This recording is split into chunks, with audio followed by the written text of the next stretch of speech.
best of them all? I think it's that one right there, Orly Shanny, ladies and gentlemen. How about that? Look at how beautiful this is. Look at these gorgeous amethyst crystals and the flowers. It's such a beautiful spring situation. I'm in love. I love that shot too. It looked amazing. This is fantastic. Yeah. Super easy and fun. Let's start with the amethysts themselves. I'm glad I was able to say that without it kind of like coming out sideways. You nailed it. Where do you get these great, beautiful stones? So I looked up just like amethyst rocks online, and I found links for a bunch. You can buy them like by the pound. And what I would say is you really want to embrace some imperfection, because you are going to get different shades of purple. You're going to get some that come that are much lighter and clearer that maybe aren't technically amethyst. So you really want to make sure that you're kind of flexible within that, and then design something that works with the colors you've received. And I say we just kind of dive right in, and I'll ask questions as we kind of go here to figure it out. Now, I love your strategy here. A, you lay it out.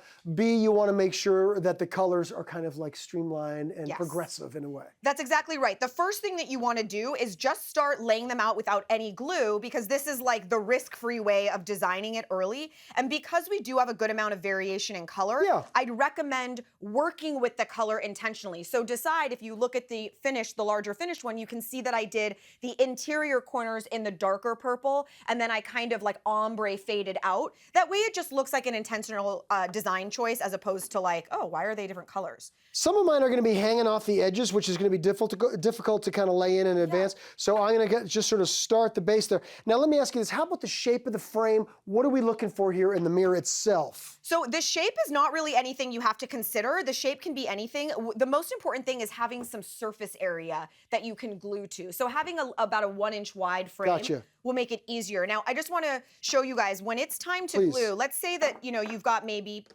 30% of your design done, right? A little corner that you're liking.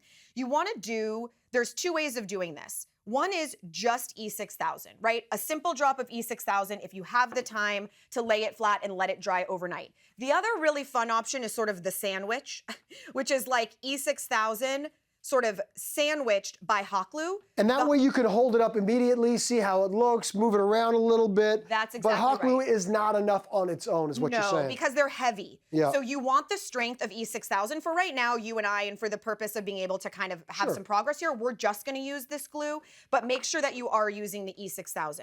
So basically, you're gonna be putting on your glue and starting to create your design. Once you have a look that you want to fill in some gaps. And the gaps, did you get some stringies? No, I didn't. Yeah, I'm getting stringies. I'm just kind of working with the spider web of hot glue. Yeah, no worries. Okay, good.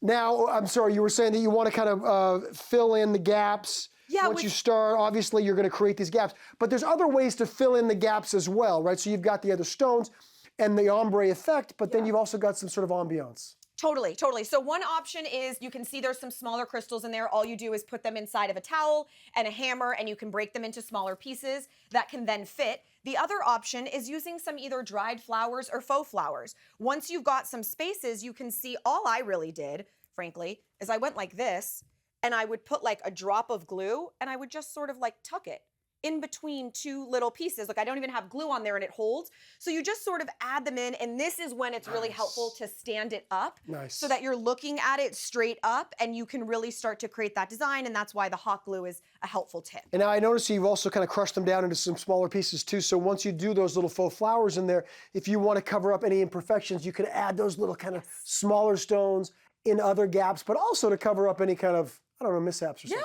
Yeah, no, that's a great point, because that's really, it all comes together in the details. Obviously, the basic structure of this you can see is really easy, but really making it look professional is looking at it with a very critical eye afterwards. Gaps you want to fill in with smaller crystals and some flowers, and that's really when it looks like something that belongs in a boutique, and that when people come to your home, they're gonna be like, whoa, where'd you get this? It's like, super impressive. I'm gonna be like, I made it with Orly because I'm so talented. It's amazing.